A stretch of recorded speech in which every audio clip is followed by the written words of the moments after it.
Hello, hello, hello, everyone. I am blessed to be here with the one and only ShonNicole. And Sean, how are you doing today? I'm doing wonderful, thank you. How about yourself? I am great. Oh, I love that mug. Okay. Sean, tell me a little bit about yourself. Well, as you know, I'm Shawn Nicole, the owner and founder of Essence of a Queen LLC, where I am here and our purpose and mission is to purpose to shift the dynamics of the lives of people that are feeling overwhelmed and want to move into their overflow. I am a disabled Army veteran, a mother of three, and with my youngest being on the autism spectrum. And that's who I am, amongst other things. Wow, mother of three. That must be amazing. I can't imagine having more than one. Fix this lighting, girl. Got it?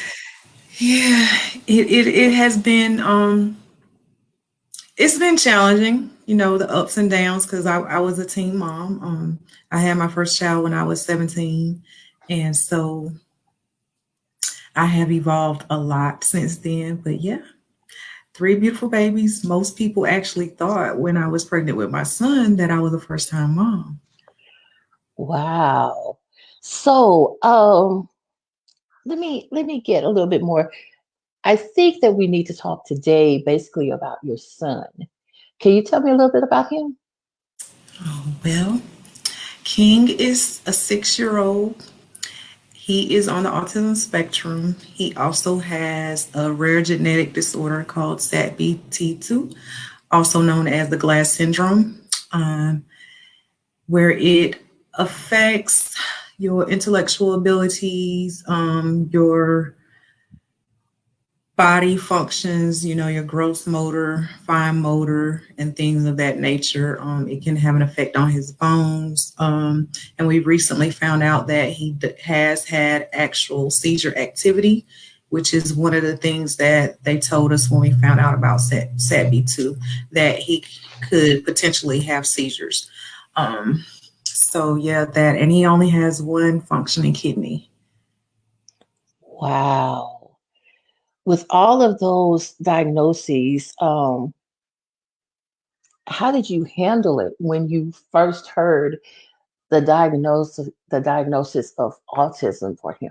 How did you handle that?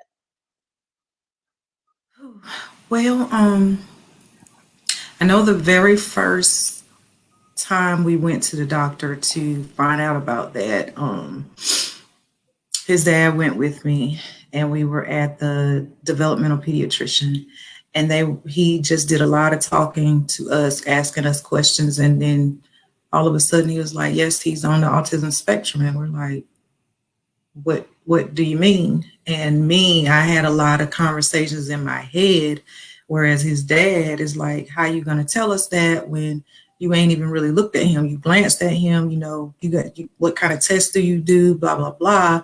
So, and in his asking, just with his mannerism and stuff, I knew he wasn't really upset. He was just passionate, like, what's going on with my kid? How you gonna say this about my kid and you haven't done anything?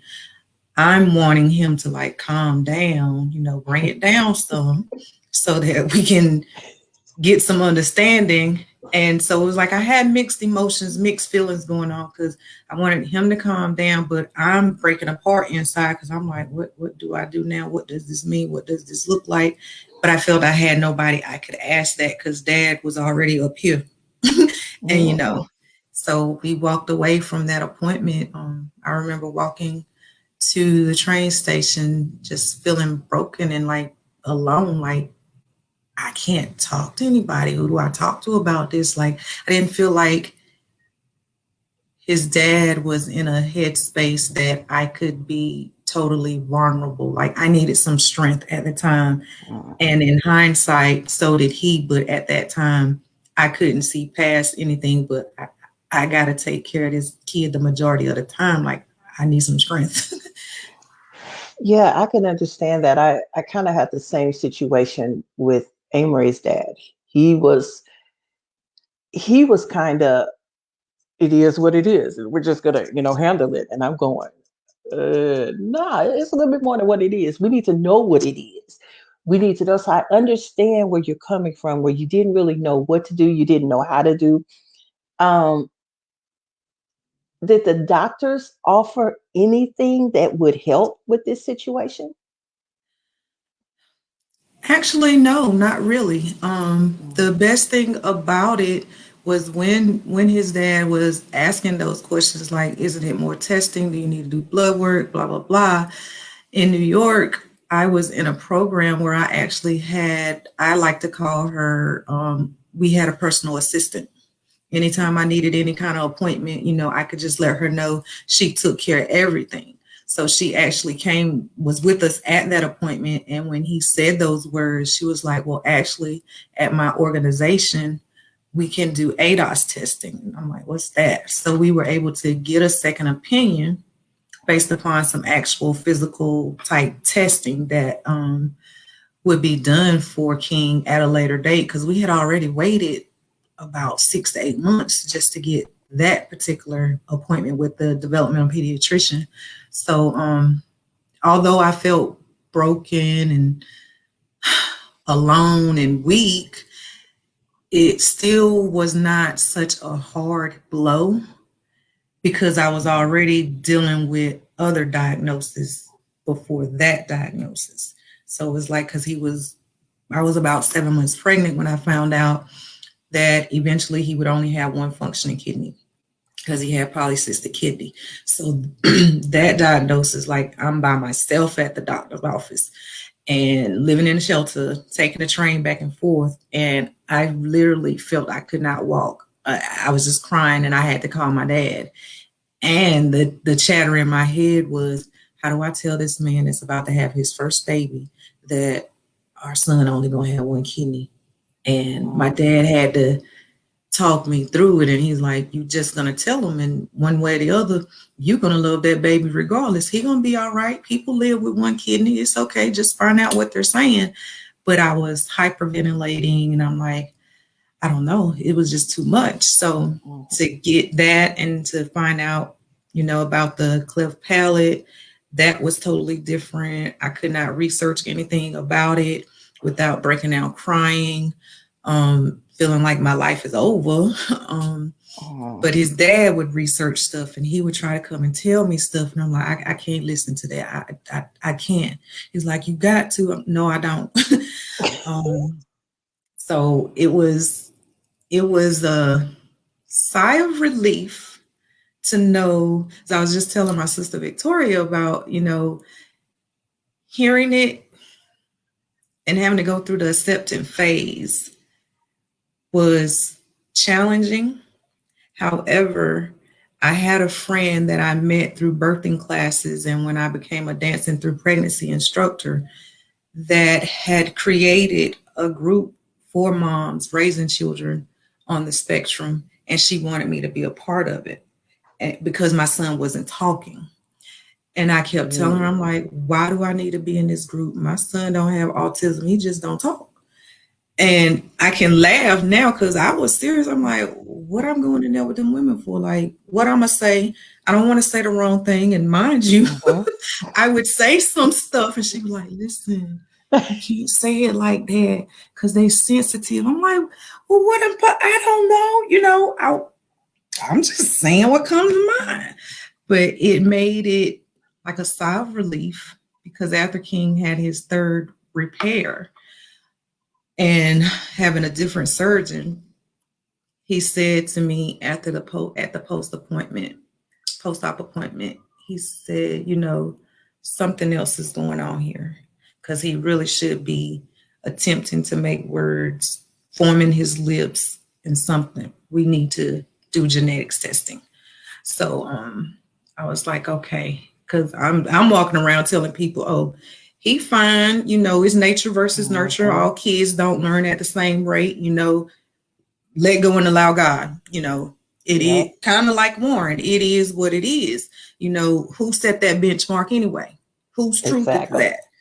Um, because he was lining up stuff. Now, granted, Dad knew he was like something just ain't right, and I'm like, boy, it's nature versus nurture, and he gonna do it when he get ready. But to hear the doctor say something else is really going on here, we need to do further testing.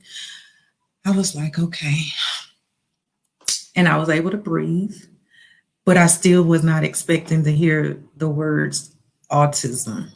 And so when we did the genetics, well, we did the testing with the developmental pediatrician.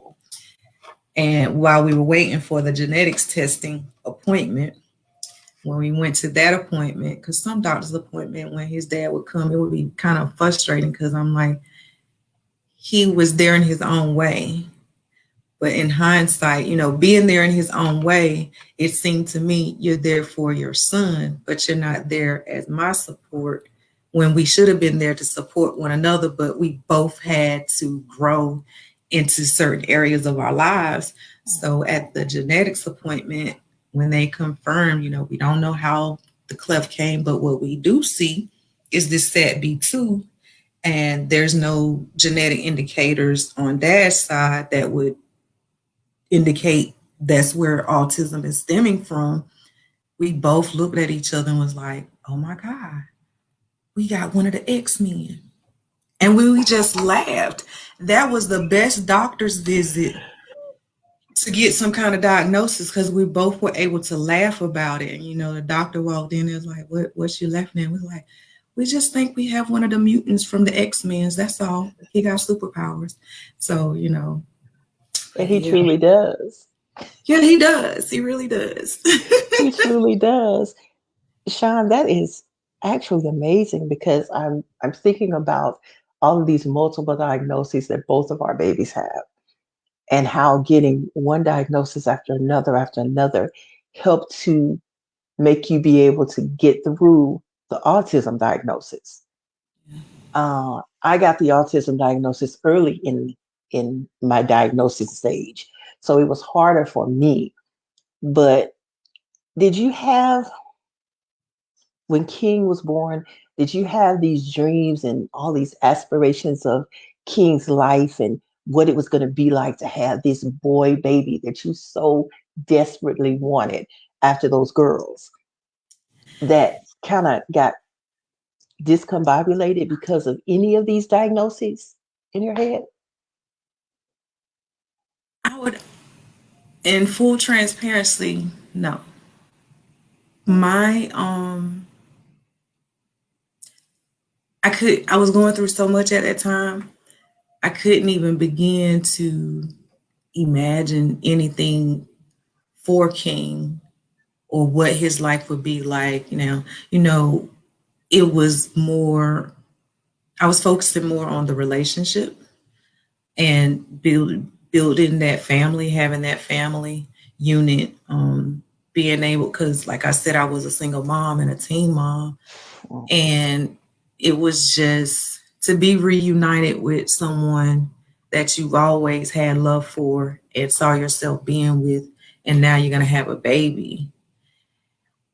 It was it was tough because dad has his own story, and it was challenging. So we were dealing with relationship dynamics. And so the only thing I saw is him playing basketball with his dad. That's it. That's as far as my mind could go. And what life would be like to finally raise my child with the daddy every day. Wow. And he say playing basketball with his daddy. You know what I think about? Wait a minute. Girl, there are some people on here. Dina, Stacy, Hendrix, Dr. Allie, Hello, hello. everyone. Mary. Thank you guys for coming in. Oh, let me put this one on the screen. Sean, Hendricks says, our diagnosis came through school. Can you talk more about the testing and what the name is again? Mike has trisomy 18 gene in his family line. His niece has a cleft lip. Mm. Okay, so that I'm glad she asked that because now when King was born, I noticed that his chin looked smaller than a regular chin. And I would bring that up to the doctor and like, oh, it's just his anatomy. But as his mom, I'm like, this just don't look right for real. Cause I knew someone whose daughter was, I think she might have been 12 and had to get this surgery done for braces because her chin, she had the chin of a 5-year old. So I learned that my son actually has craniofacial abnormalities because of the cleft palate and because of it's a manifestation of his SATB2. So I don't know what genetics testing that they did. I just know it was genetics testing. But as far as the second diagnosis about the autism, it was called an ADOS testing, ADOS.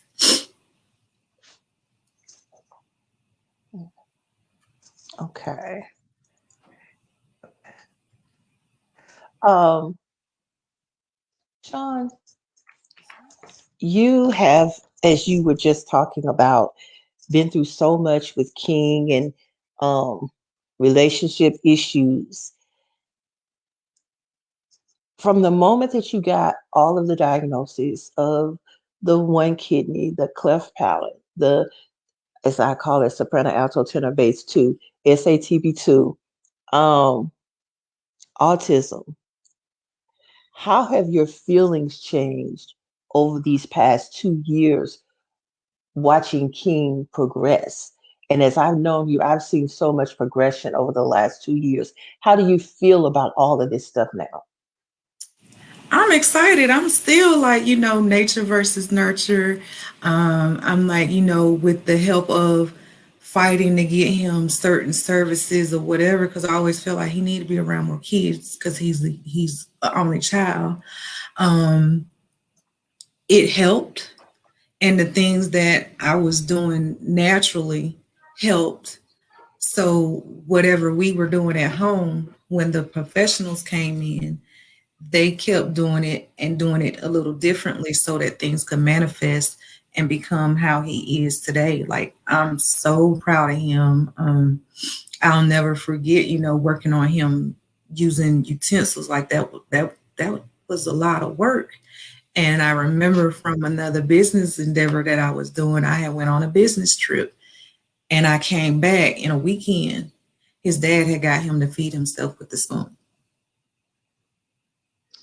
That is amazing. It's just, we're still working with that on with AIM. So it's amazing watching him be able to do it. It makes my heart leap every time I see him feeding himself. Mine And too. Mary says, how old was he when you received the diagnosis? I'm assuming she's talking about the autism diagnosis, but you could give them all of them if you'd like. Okay, with polycystic kidney, he was in vitro, so I was about 7 months pregnant. The cleft palate, we found out when he was almost 4 months old, so we left the hospital feeding him from a Doppler because I wanted to breastfeed, so I was giving him breast milk through a Doppler. And then the autism came when he was about two and a half, three, and right around the same time, then we got the SATB2. So we got the autism in April. Matter of fact, it was around, I want to say April 4th. And then we got SATB2 in June. Okay.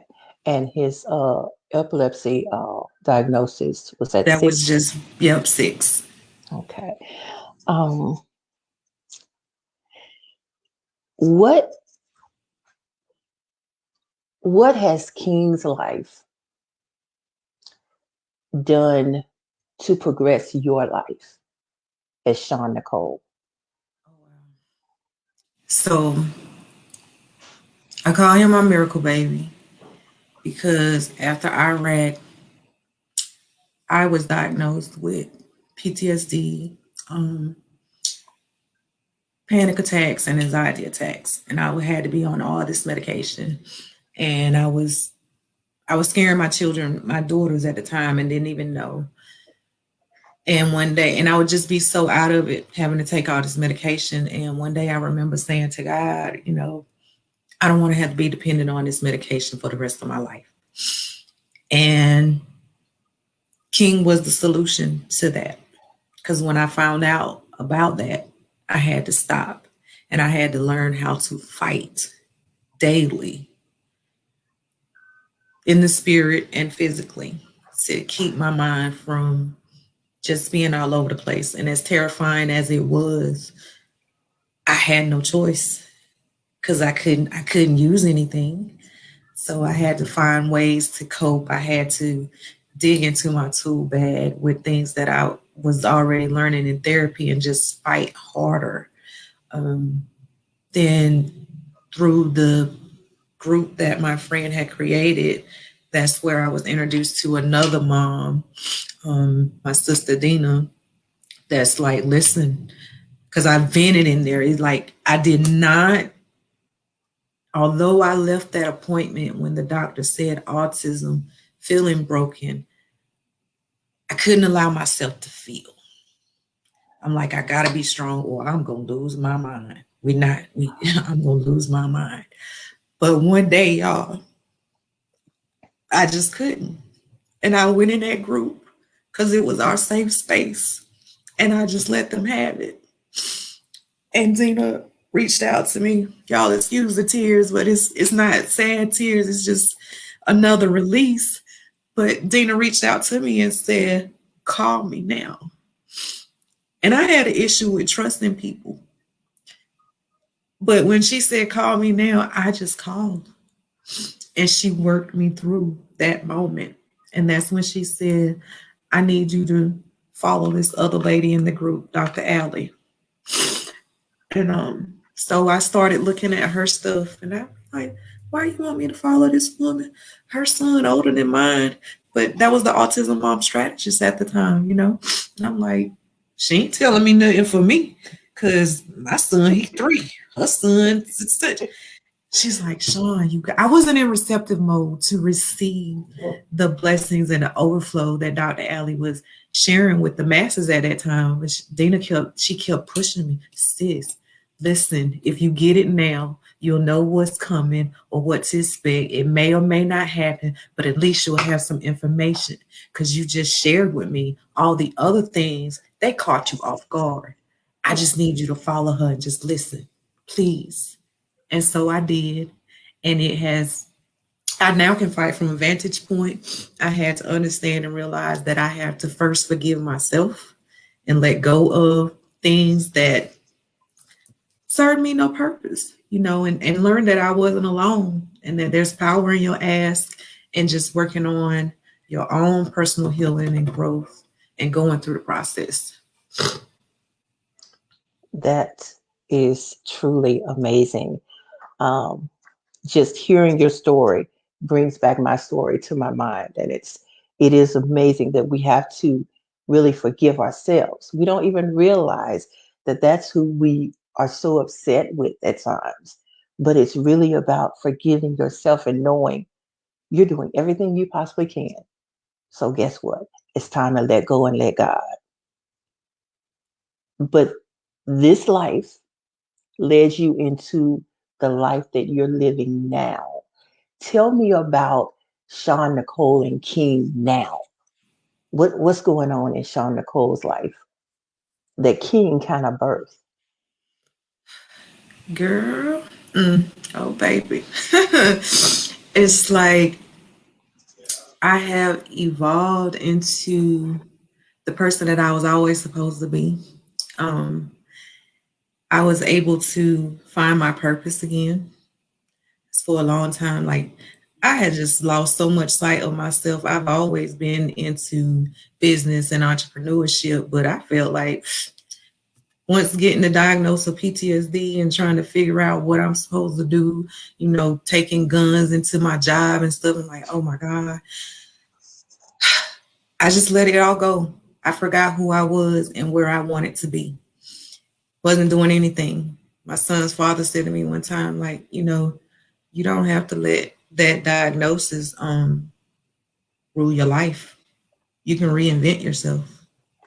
I didn't know what he was talking about, but he planted little seeds too along the way.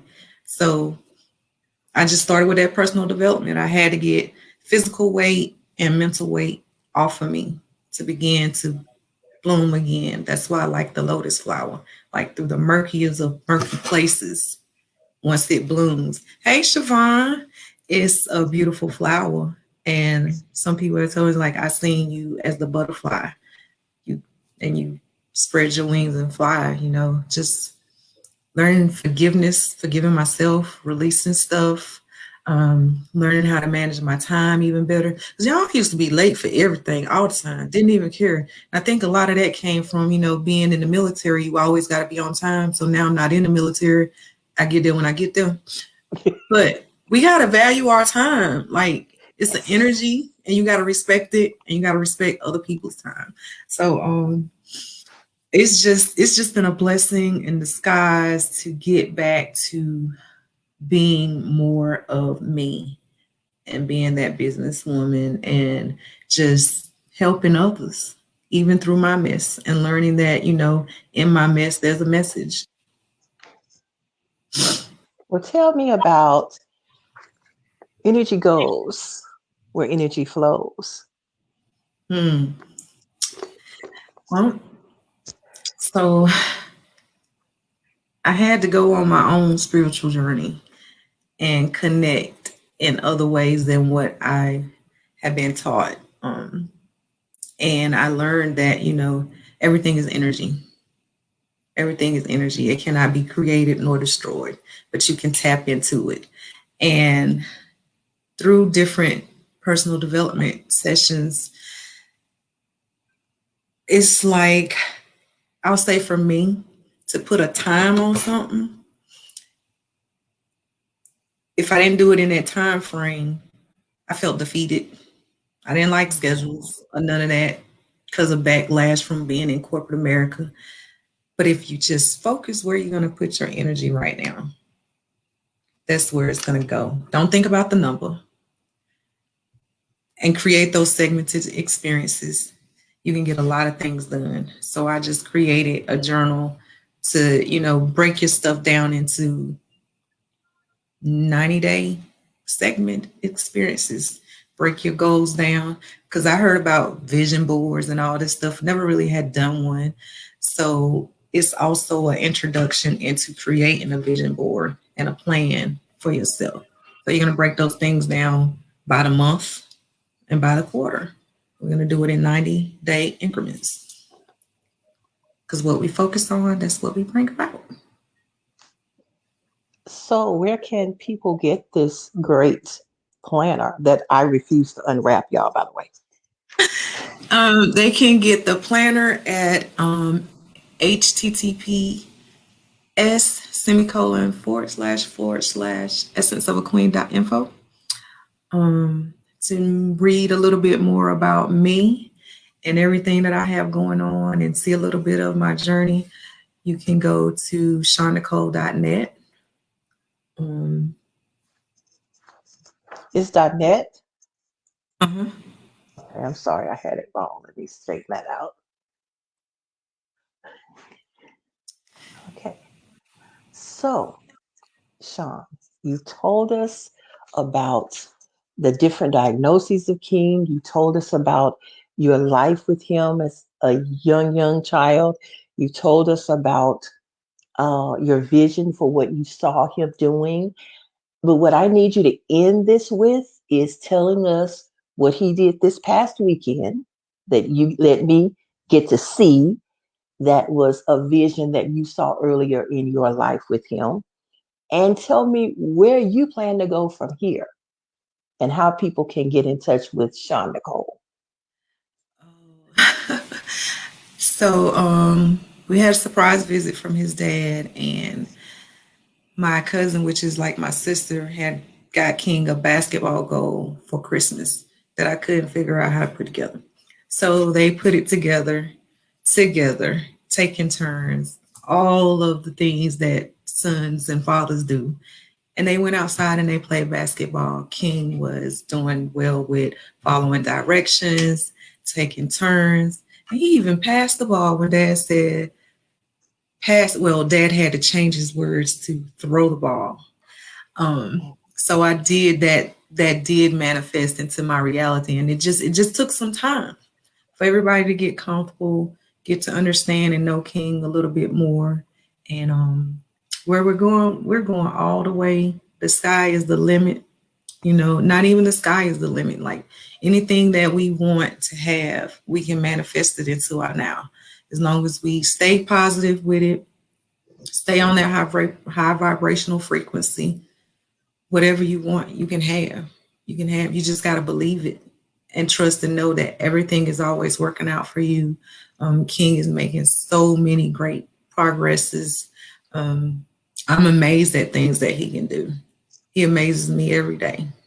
So it's learning his more of his strengths and not focusing on any other deficits, but just building the strength. And we work on the deficits, but see the beauty in where he is. So we going all the way. That is so amazing, Sean. I want to thank everyone who has come out and listened to us and talked to us and kept us talking about different things, even gave us topics. Thank you so very much. You guys just know that you are created of greatness, you were created by greatness, and you were created for greatness. And now it's time for you to just get up and be great. Sean, thank you so much for joining me today. You know I love you. Peace and, as they say, peace and hair grease. Love y'all. Bye bye. Bye.